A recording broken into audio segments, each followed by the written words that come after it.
పీఓకేను భారత్లో విలీనం చేస్తామని కేంద్ర రక్షణ మంత్రి రాజ్నాథ్ సింగ్ చేసిన వ్యాఖ్యలపై జమ్మూ కశ్మీర్ నేషనల్ కాన్ఫరెన్స్ నాయకుడు ఫరూక్ అబ్దుల్లా ఆదివారం స్పందించారు. పీఓకేను భారత్లో కలపాలని చూస్తే పాకిస్తాన్ గాజులు తొడుక్కుంటూ కూర్చోదని భారత్కు వార్నింగ్ ఇచ్చారు. రక్షణ మంత్రి ఆదేశిస్తే భారత అధికారులు ముందుకు సాగుతారు, కానీ పాకిస్తాన్ వద్ద అణుబాంబులున్నాయన్న విషయం మర్చిపోవద్దంటూ హెచ్చరించారు. ఆయన కామెంట్స్ ప్రస్తుతం పెనుదుమారాన్ని రేపుతున్నాయి. పాక్ ఆక్రమిత కశ్మీర్ భారత్లో భాగమని పార్లమెంట్ తీర్మానం చేసినట్లు విదేశాంగ శాఖ మంత్రి ఎస్ జైశంకర్ గుర్తు చేశారు.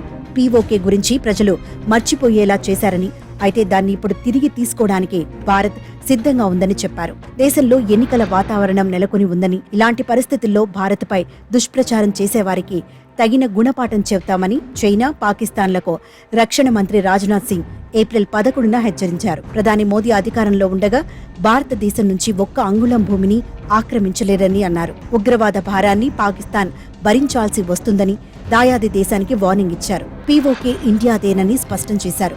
ఉగ్రవాదాన్ని నియంత్రించలేమని పాకిస్తాన్ భావిస్తే ఉగ్రవాద నిర్మూలనకు భారతదేశం సహకరించడానికి సిద్ధంగా ఉందని వెల్లడించారు. దేశం సురక్షితంగా ఉందని, ప్రజలు ఆందోళన చెందాల్సిన అవసరం లేదని అన్నారు.